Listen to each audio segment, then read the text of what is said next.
Welcome to the channel YK Star Chemistry. पिछली class में हमने थर्मोडायनेमिक्स की क्राइटेरिया ऑफ स्पॉन्टेनिटी के बारे में पढ़ा था। तो उसमें हमने अलग अलग जो क्राइटेरिया थे उनको डिस्कस किया था। इन टर्म्स ऑफ एंट्रोपी था, एंथैल्पी चेंज था, इंटरनल एनर्जी था। तो उसी को हम आगे इस वीडियो के अंदर प्रोसीड करेंगे। उसकी लिमिटेशंस क्या थी और कौन से क्राइटेरिया को आप प्रेफर करते हैं। अगर आपने पिछली वीडियो नहीं देखी है तो उसको जरूर देखिए, क्योंकि ये वीडियो उसी से रिलेटेड है।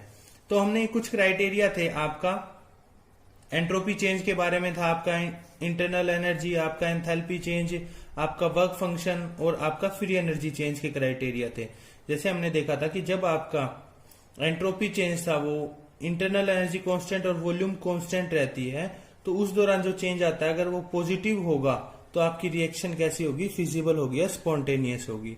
ऐसे इंटरनल एनर्जी के अंदर आपका क्या था, जब आपने एंट्रोपी और वॉल्यूम को क्या कर दिया था, कांस्टेंट कर दिया था, तो उस दौरान आपका इंटरनल एनर्जी चेंज नेगेटिव आता है तो कैसा होगा, स्पॉन्टेनियस या फिजिबल होगा। ये आपके जो है, जो आपका साइन इक्वल टू आ रहा है, इक्वल टू किसके लिए था, हमारा रिवर्सिबल प्रोसेस के लिए था, और आपका लेस देन किसके लिए था, इरिवर्सिबल प्रोसेसेस के लिए था। ऐसे ही हमारा था फ्री एनर्जी चेंज के लिए, जब आपका प्रेशर और टेम्परेचर कैसा था, कांस्टेंट था। तो ये हमारे क्राइटेरिया थे। तो अब ये क्राइटेरिया तो हमने बता दिया, लेकिन इसकी कुछ लिमिटेशंस भी थी इस क्राइटेरिया की, ठीक है, जिसे हमने बताया था स्पॉन्टेनिटी के बारे में। तो उसकी लिमिटेशंस क्या क्या थी उसको हम देखते हैं। तो इसकी जो मेन लिमिटेशंस थी वो क्या थी कि इस क्राइटेरिया ने ये नहीं बताया कि जो आपका रिएक्शन है वो किस एक्सटेंट तक होगी, जो भी आपका प्रोसेस है वो कहां तक होगा, आपका कितना कंप्लीट होगा। तो एक्सटेंट ऑफ रिएक्शन के बारे में ये जो क्राइटेरिया है आपका, ये आसानी से या बता नहीं पाया था। तो ये इसकी लिमिटेशंस थी, ठीक है। इसके अलावा इसकी लिमिटेशन क्या थी कि it fails to give any information about the rate at which reaction takes place. किसी ने रेट के बारे में नहीं बताया कि जो आपकी रिएक्शन है उसका क्या रेट होगा, कितनी फास्ट होगी, कितनी स्लो होगी, कितना टाइम लगेगा।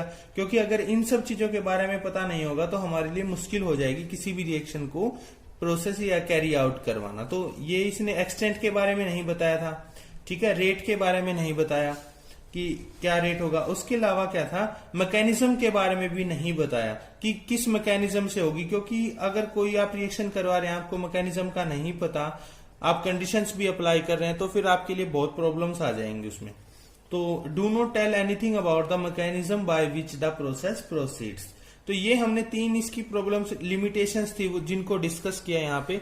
इसके अलावा भी इनकी काफी सारी हो सकती हैं, लेकिन यहाँ पे हमने यही इन्हीं को डिस्कस किया है। अब इसके अलावा जो लास्ट लेक्चर था उसमें एक क्वेश्चन था कि हम किस क्राइटेरिया को यहाँ पे प्रेफर करेंगे स्पॉन्टेनिटी बताने के लिए, कौन से को। हमारे पास दो ऑप्शन दिए थे कि आपका एक तो था फ्री एनर्जी चेंज और दूसरा था आपका एंट्रोपी चेंज। तो आपका कौन सा ऐसा क्राइटेरिया है जिसको आप प्रेफर करेंगे स्पॉन्टेनिटी या फिजिबिलिटी ऑफ ए प्रोसेस बताने के लिए। क्वेश्चन बहुत इंपॉर्टेंट है, डायरेक्ट पूछ लिया जाता है ये आपसे। तो यही हमारा क्वेश्चन है कि which criteria we prefer for free energy change और entropy change for predicting the spontaneity of a process. तो ये हम देखते हैं कि फ्री एनर्जी चेंज के लिए क्या था हमारा, आपका प्रेशर और टेम्परेचर आपके कांस्टेंट थे, ठीक है। और आपका एंट्रोपी चेंज के लिए क्या था, इंटरनल एनर्जी और वॉल्यूम को हमने कांस्टेंट रखा था उस दौरान आपका। तो ये हमारे पास दो क्राइटेरिया हैं। इन दोनों क्राइटेरिया में से हम कौन से क्राइटेरिया को प्रेफर करेंगे। तो एक बार वीडियो को पॉज करके खुद से सोचिएगा, ताकि आप कंसेप्ट को डेवलप कर सके, सोच सके कि क्या आ सकता है इसका आंसर। तो जो इसका आंसर है वो क्या आएगा, हम प्रेफर करते हैं किसको, फ्री एनर्जी चेंज क्राइटेरिया को। फ्री एनर्जी चेंज क्राइटेरिया को, इसको हम क्या करेंगे, प्रेफर करेंगे ओवर एंट्रोपी चेंज। तो इसके रीजन क्या हो सकते हैं कि क्यों हम फ्री एनर्जी चेंज वाला जो क्राइटेरिया उसको प्रेफर कर रहे हैं। तो इसके मेन दो रीजन हैं। तो जो इसके रीजन है, फर्स्ट रीजन क्या हो सकता है कि easy to maintain, it is easy to maintain a constancy of pressure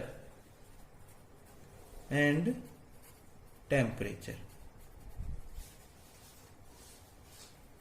आप यहां पे देख रहे हैं कि इसके अंदर हमने क्या प्रेशर और टेम्परेचर को कांस्टेंट रखना है as compare to easy to maintain a pressure and temperature as compare to internal energy and volume, कि बजाय वॉल्यूम और इंटरनल एनर्जी को कांस्टेंट करने के आप इसको आसानी से प्रेफर कर सकते हैं, इनको कांस्टेंट रख सकते हैं। तो पहला रीजन तो ये था कि constancy of pressure and temperature is easily attend. Second reason क्या हो सकता है इसका? सेकंड जो है वो क्या है कि जो free energy change criteria is free energy change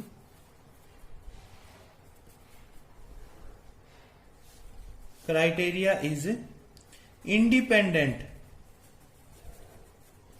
of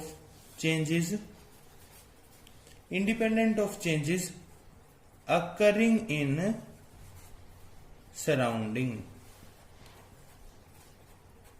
ये इंपॉर्टेंट पॉइंट है इसका कि जो फ्री एनर्जी चेंज का क्राइटेरिया वो क्या है, इंडिपेंडेंट है किनसे, जो चेंज सराउंडिंग के अंदर हो रहे हैं। तो दूसरा रीजन ये है क्योंकि हमें पता है कि जो एंट्रोपी है टोटल एंट्रोपी चेंज है, ठीक है, एंट्रोपी चेंज का जो क्राइटेरिया है उसमें हमें क्या करना होगा, हम कंसीडर करेंगे तो total entropy change for system and surrounding both, ठीक है, कि for entropy change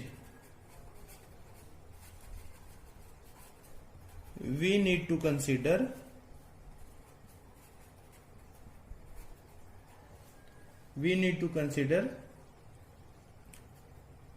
the total changes of the system and surrounding। तो ये इसकी प्रॉब्लम है किसकी, फ्री एनर्जी चेंज की, ठीक है। तो यहां पे देखो क्योंकि हमें जो फ्री सराउंडिंग है उसको हम रखना हमारे लिए थोड़ा मुश्किल हो जाएगा कंसीडर करना उन सब चीजों को, लेकिन जो सिस्टम है जिसपे हम वर्क कर रहे हैं उसको तो हम आसानी से जो भी चेंज हो रहे हैं नोट कर सकते हैं। लेकिन अगर हमारे पास ऑप्शन है एक ही सिर्फ सिस्टम को कंसीडर करने का, तो हम क्यों दोनों इन चीजों पे कंसीडरेंस जो है उसको करें। तो इसलिए ये दो रीजन थे, एक तो इजी टू मेंटेन था constancy of pressure and temperature, और दूसरा क्या था, सिर्फ इसके अंदर क्या होगा, सिस्टम को हमने कंसीडर करना है। तो इसलिए हम फ्री एनर्जी चेंज का जो क्राइटेरिया है उसको प्रेफर करते हैं स्पॉन्टेनिटी ऑफ प्रेशर प्रोसेस बताने के लिए। Thank you very much.